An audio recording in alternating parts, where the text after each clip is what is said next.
This river used to flow through here. Now, parts of it are gone. Not because of drought, not because of climate change, because someone is stealing the ground beneath it. Truck by truck, night after night, all for something that looks completely ordinary. Sand. It sounds absurd until you realize people have been threatened, attacked, even killed over it. And this isn't happening in one place. It's happening across the world. Because behind one of the most common materials on Earth, there's a hidden system few people ever see.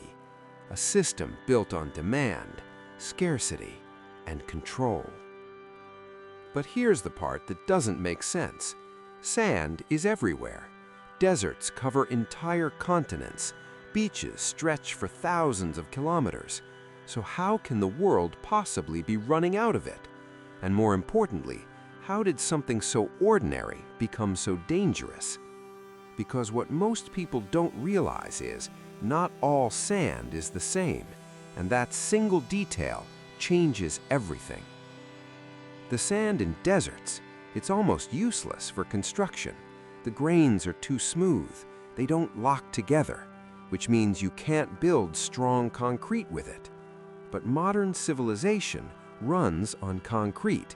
Every city, every road, every bridge depends on a specific kind of sand.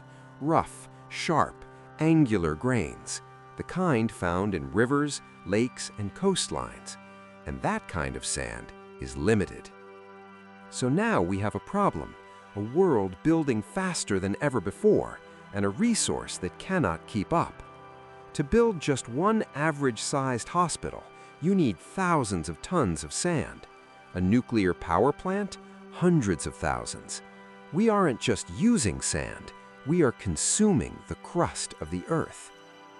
So the question is, if demand is exploding and supply is limited, where is all this sand coming from? Because this is where the story changes. This isn't just about construction anymore. It's about a system that operates in plain sight but rarely gets noticed. The story begins with growth.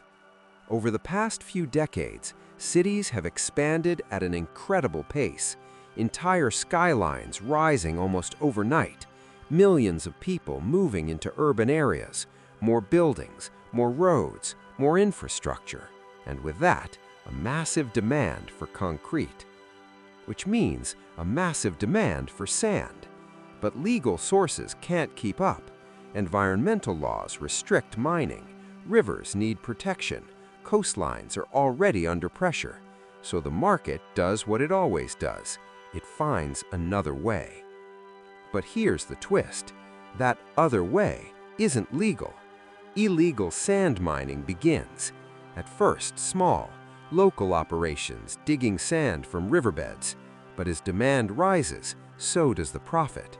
And suddenly, this becomes something much bigger, organized, efficient, and extremely hard to control. And this is where it gets dangerous.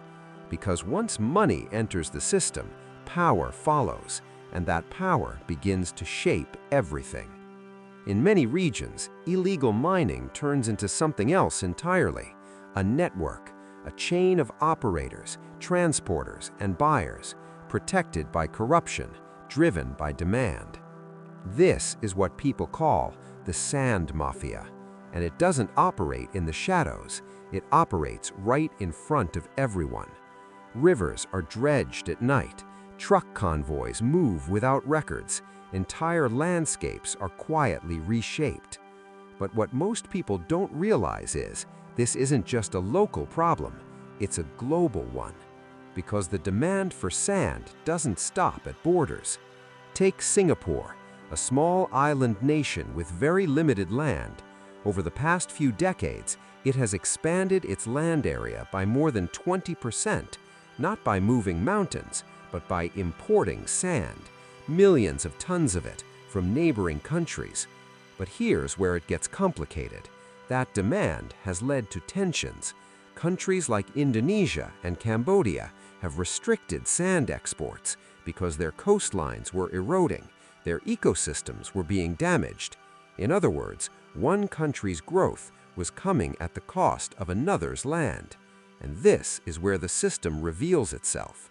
Sand isn't just a material, it's a resource tied to power, to geography, to control. But this is only part of the story, because the real cost isn't just political, it's environmental and human. When sand is removed from rivers, the river changes, water flows differently, flood risks increase, habitats disappear, and slowly the system begins to break. But here's the part most people never see. The people who try to expose this system often face consequences. In several regions, activists and journalists investigating illegal sand mining have been threatened, attacked, and in some cases killed, because this isn't just a supply chain anymore, it's a system built on profit and protected by silence. But here's the deeper pattern.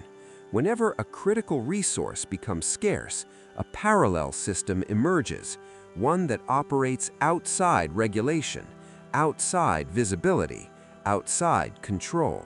We've seen it with oil, we see it with rare minerals, and now we see it with sand. But the story doesn't end here, because the world is still building, cities are still growing, demand is still rising. So what happens next? This is where things begin to shift. Engineers and researchers are already looking for alternatives: crushed rock, recycled construction materials, even new technologies that attempt to make desert sand usable. Solutions are emerging, but slowly. And until those solutions scale, the gap remains, a gap between demand and supply. And wherever that gap exists, the system adapts. So the Sand Mafia doesn't disappear, it evolves, and the network grows stronger. So on the surface, sand is just something you walk on, something you ignore. But beneath that surface, it's one of the most important resources in the modern world, a resource that builds cities, shapes economies, and quietly influences power. Because the most dangerous systems are not the ones you can see, they are the ones hiding in plain sight.